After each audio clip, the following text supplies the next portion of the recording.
Patna high court से इस वक्त की बड़ी अपडेट आ रही सात क्षमता परीक्षा को लेकर। क्या बिना परीक्षा के राज्य कर्मी का दर्जा मिले कि नहीं मिलेगा?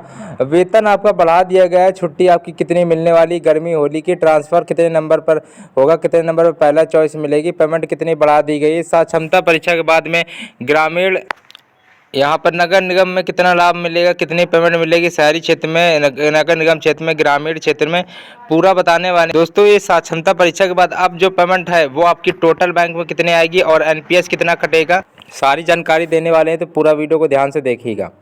सबसे पहले कुछ चीज़ें हैं जो हाई कोर्ट की तरफ से आपको देखने को मिली हैं। फिलहाल लगातार 3-4 दिन हाई कोर्ट में बहस देखने को मिली है और बिना परीक्षा के राज्य कर्मी के दर्जा के लिए लगातार अभ्यर्थियों ने प्रयास किया है कि अभ्यर्थियों ने लगातार प्रयास किया है कि जो भी नियोजित अभ्यर्थी हैं वो टेट क्वालिफाइड साक्षरता परीक्षा पास किए हुए हैं और पुरानी नियमावली के अनुसार लगे हुए हैं। तो यहाँ पर 2002, 2006, 2012 के नियमावली के अनुसार लगे हुए हैं, तो इनको यहाँ पर साक्षरता परीक्षा देने की क्या हो सकता है। फिलहाल ये मांग की जा रही है कि उनको बिना परीक्षा के राज्य कर्मी का दर्जा देना चाहिए। हाई कोर्ट की तरफ से फिलहाल इस पर राय देखने को मिल पा रही है। ऑर्डर रिजर्व हो चुका है। कभी भी आप सभी का जो फैसला है इस पर देने की बात कही गई है। फिलहाल अब बात करेंगे यहाँ पर कल आप लोगों की सबसे पहली चीज 26 से 29 की जो आंसर की वो रिलीज हो चुकी है, लेकिन आंसर की में काफ़ी गड़बड़ी हुई थी, तो दोबारा आंसर की जारी करने की बात कही गई है। फिलहाल 2 से 6 मार्च की पहले ही जारी हो चुकी थी। कुल मिला के यही है कि 26 से 6 मार्च तक सभी आंसर की जारी हो चुकी है। ये चीज़ याद रखिएगा। तीसरी बड़ी अपडेट आ रही सात क्षमता परीक्षा को लेकर रिजल्ट पर बड़ी अपडेट आ रही है। फिर ये सारी चीज़ें आपको बताने वाले। सात क्षमता परीक्षा में दोस्तों आप सभी के लिए रिजल्ट पर ये कहा गया है कि आप सभी का जो रिजल्ट है 1-2 दिन के अंदर ही अंदर मान के चलिएगा 22-23 मार्च को आप सभी के जो रिजल्ट है वो जारी कर दिया जाएगा। तो सभी को दोस्तों यहाँ पर हार्ड शिफ्ट में नॉर्मलाइजेशन देखने को मिलने वाला है।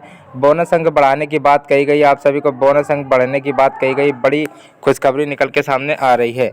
फिलहाल यहाँ पर आप सभी के लिए शिक्षकों का वेतन बढ़ाने की मांग की गई है और सात क्षमता परीक्षा के बाद क्या आपकी जो पेमेंट है वो आपको बताने वाले हैं। छुट्टी से संबंधित जानकारी यही कि होली के 2 दिन की छुट्टी मिली, 24-25 को, 24 संडे, 25 को होली खेली जाएगी। ट्रांसफ़र को लेकर आपको पहले ही मैंने बता दिया था कि आपके कितने मार्क्स पर आपको फिर से बता दे रहे हैं। जिनके 85+ 86+ नंबर रहेंगे उनको पहला चॉइस जो रखेंगे आप लोगों को मिल जाएगा। तो आपको चॉइस वही रखनी है जो सुविधाजनक हो, जो पास आपको लग रही हो। 80 से 75 के बीच में आप सभी को दूसरा चॉइस आपको मिल सकता है और 80 से 70 के बीच में दूसरा और 60 से 70 के बीच में जिनका है उनको तीसरा चॉइस। तो पहला दूसरा जो भी चॉइस रखनी है, शुरुआत की चॉइस आपको 5 ही में रखनी है, ठीक है। और यहाँ पर अब बात करेंगे सैलरी से संबंधित क्या जानकारी निकल के सामने आई है। कुछ चीज़ें आपको उससे पहले बता दे रहे हैं, ध्यान समझिएगा। उत्तर कुंजी जारी हो चुकी है। रिजल्ट 1-2 दिन में ऑफिशियल वेबसाइट पर उपलब्ध हो जाएगा। सूची फॉर्मेट बनकर तैयार हो रहा है, ठीक है। और इसका क्या है कि ऑफिशियल वेबसाइट पर जारी होगा। सभी को कुछ ना कुछ बोनस अंक देने की बात कही गई है। सात क्षमता परीक्षा में इस बार 94 अभ्यर्थी पास हुए जो भी नियोजित अभ्यर्थी थे और 6% फेल हुए थे।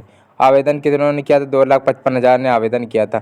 सरकार का आदेश ये है कि मतलब सुप्रीम कोर्ट की तरफ से कहा गया कि भाई किसी भी जिसने आवेदन नहीं किया किसी को भी फिलहाल नौकरी से ना हटाया जाए। आपका एक डाउट भी था अगर सात क्षमता परीक्षा दोबारा होगी 2.0 तो कब होगी?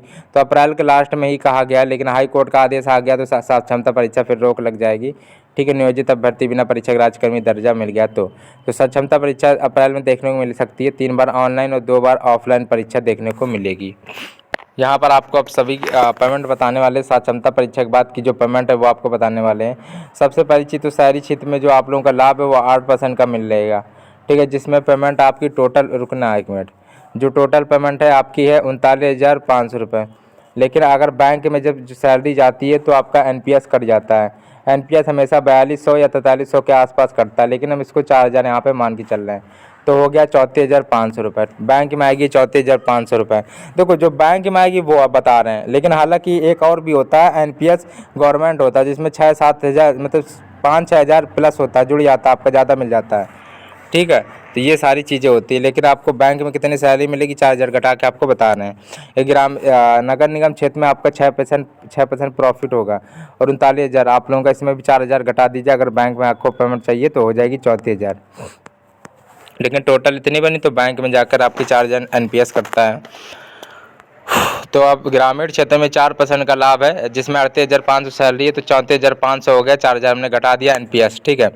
ये सब होता है, डीए ये आपको पता होगा। तो फिलहाल ये तो पुरानी आप लोगों का पहले जो होता था, पहले जो मिलता था आप लोगों की पेमेंट, वो जानकारी है। और लेकिन वर्तमान में जितनी पेमेंट अब आपको इतनी ही देखने को मिलनी है। जितने भी अभ्यर्थी हैं आप सभी के लिए बड़ी अपडेट आ रही है। तो दोस्तों हाई कोर्ट की तरफ से सीधा फैसला जैसे ही आएगा इस चैनल पर अपडेट किया जाएगा और रिजल्ट 1-2 दिन के अंदर जल्द घोषित होगा, तो इस वीडियो पर अपडेट किया जाएगा। तो वीडियो को लाइक करके चैनल को सब्सक्राइब सभी लोग कर लीजिएगा।